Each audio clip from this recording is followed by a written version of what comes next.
LambdaGeneration. Hey, hello there, and welcome to a brand new episode of All Things Lambda, the community show where we search for crates filled with community news to break them open and reveal the contents to you. But before we get started, however, I have a thing to announce. I won't be in the country next week because I'll be on a well-deserved vacation. That means that there won't be an All Things Lambda next week, unfortunately. But don't cry yet, because I'll be back the next week on August 1st with some more news, so don't worry, I'll be back. I'm just on vacation, so just a heads up. But without further ado, let's get started.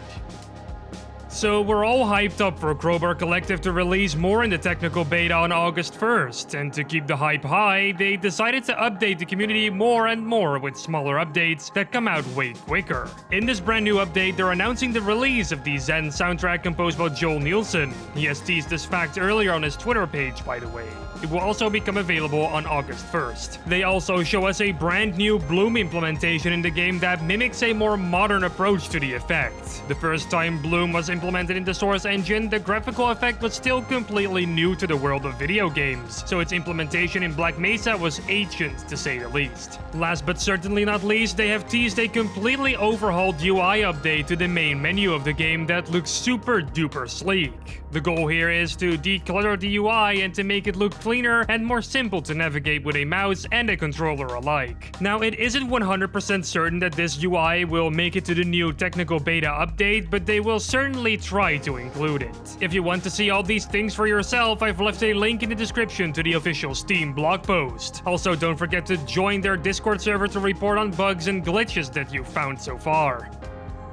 Quake Trilogy, the sadistic gold source dying simulator, has just gotten an update, and a quite unusual one for a gold source game too, because the update includes achievements, which isn't too common for gold source mods. The 17 added achievements include ones for defeating enemies, finding secrets, and being patient.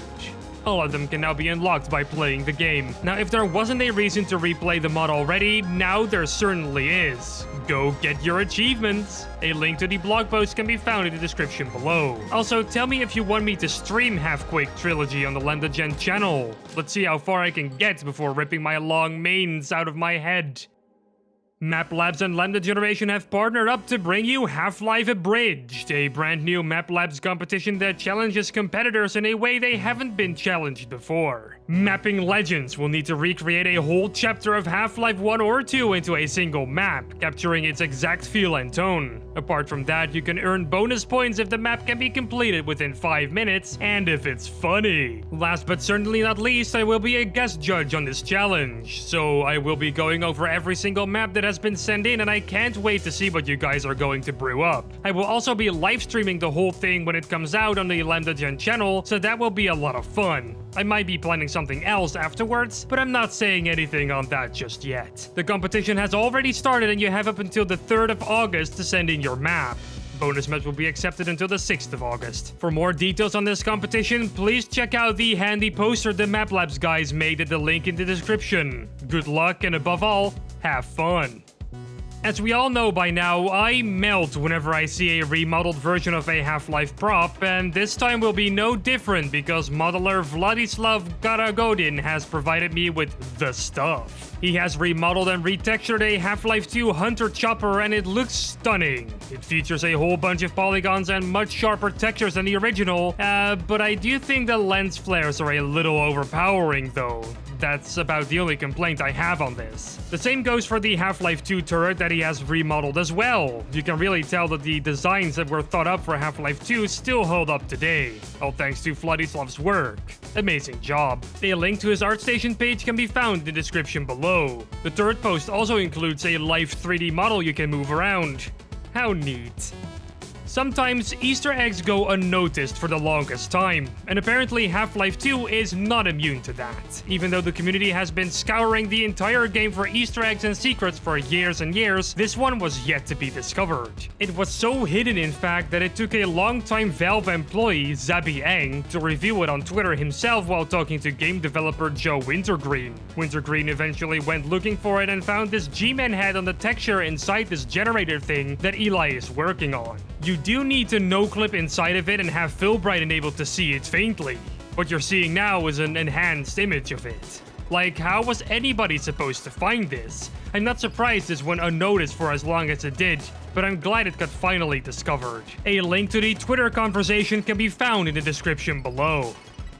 We haven't covered Source Runs in a while, so let's do that some justice. Source Runs member Speedy has completed the mod version of Black Mesa in under 40 minutes. That's 35 minutes and 47 seconds to be exact, and all that in 309 segments. So if you're craving to see Gordon fly off ledges, use props to his advantage, and break many sequences, this is the content for you. A link to the full speedrun can be found in the description below. Congrats to Speedy for completing this run. You know, I think that final speedrun section has lit a flame inside of you, probably.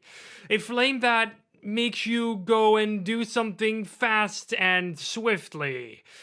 So why not use that energy to follow us on Twitter? It's down in the description below together with all of our other social media pages. And while you're at it, why not subscribe to my channel? It's called Glorious Rigby, and I upload high quality content there as well. Oh, and follow me on Twitter, it's @Farlumi, it's quite important.